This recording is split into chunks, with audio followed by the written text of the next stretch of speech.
Halo semuanya, perkenalkan saya Reza dan di video kali ini kita akan bahas topik yang cukup sensitif tapi penting banget. Cara berhenti onani. Tenang aja, saya nggak di sini buat menghakimi siapapun. Saya akan jelaskan dari sisi kesehatan, psikologis, dan langkah nyata yang bisa kamu ambil kalau kamu ngerasa kebiasaan ini sudah mulai mengganggu hidup kamu. Onani itu hal yang alami. Banyak orang melakukannya sebagai bentuk eksplorasi diri, pelampiasan stres, atau karena dorongan seksual yang memang wajar secara biologis.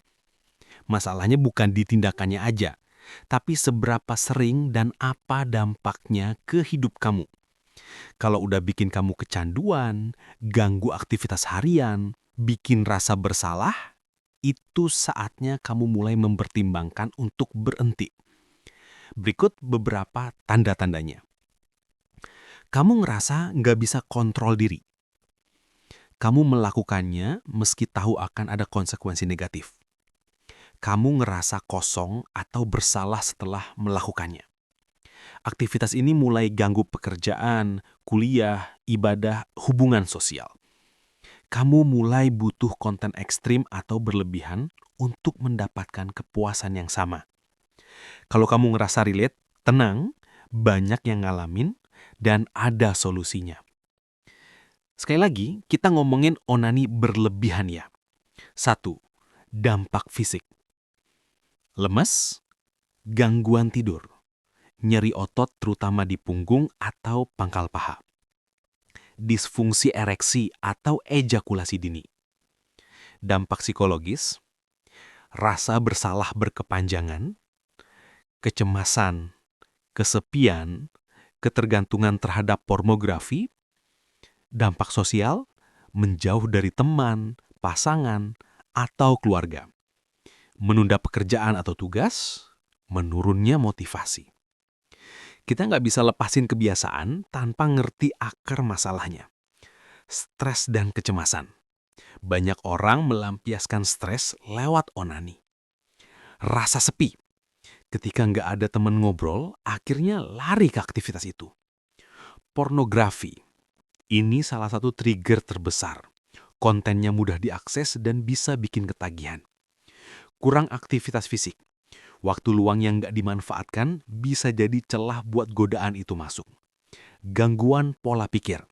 Merasa diri nggak layak, nggak bisa punya pasangan atau minder. Sekarang kita masuk ke inti pembahasan. Gimana caranya berhenti? 1. Kenali pemicu kamu. Tanya diri kamu, kapan kamu paling pengen onani?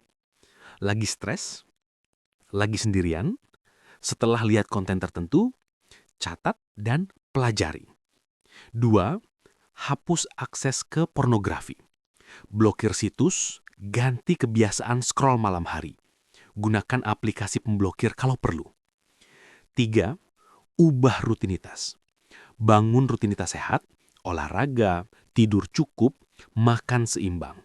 Waktu luang yang kosong itu harus diisi. 4. Alihkan fokus. Setiap kali keinginan muncul, lakukan aktivitas pengalih.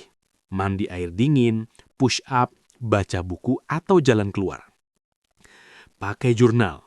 Catat kapan kamu sukses menahan diri. Kalau relapse, jangan putus asa. Catat juga dan evaluasi. Kamu nggak sendiri. Banyak komunitas seperti forum online yang bisa bantu kamu. Berhenti onani bukan soal menahan diri aja, tapi mengubah cara berpikir. Lihat tubuh kamu sebagai sesuatu yang berharga, bukan objek pelampiasan. Pahami bahwa kontrol diri itu bagian dari kesehatan mental.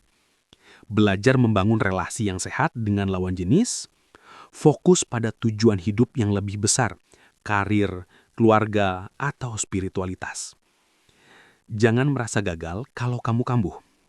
Ini perjalanan, bukan perlombaan. Jangan menyalahkan diri, evaluasi. Apa pemicunya?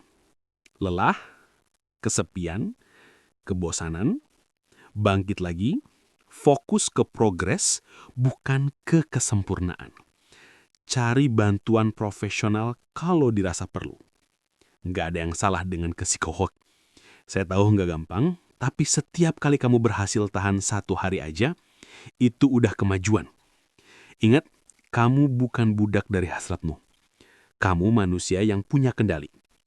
Berhenti onani bukan soal jadi suci, tapi soal menjaga energi, kehormatan, dan masa depanmu. Kamu berhak punya hidup yang bebas dari rasa bersalah dan kecanduan. Kalau kamu ngerasa video ini membantu, silakan simpan dan ulangi kalau perlu. Saya Reza, dan saya percaya kamu bisa berubah.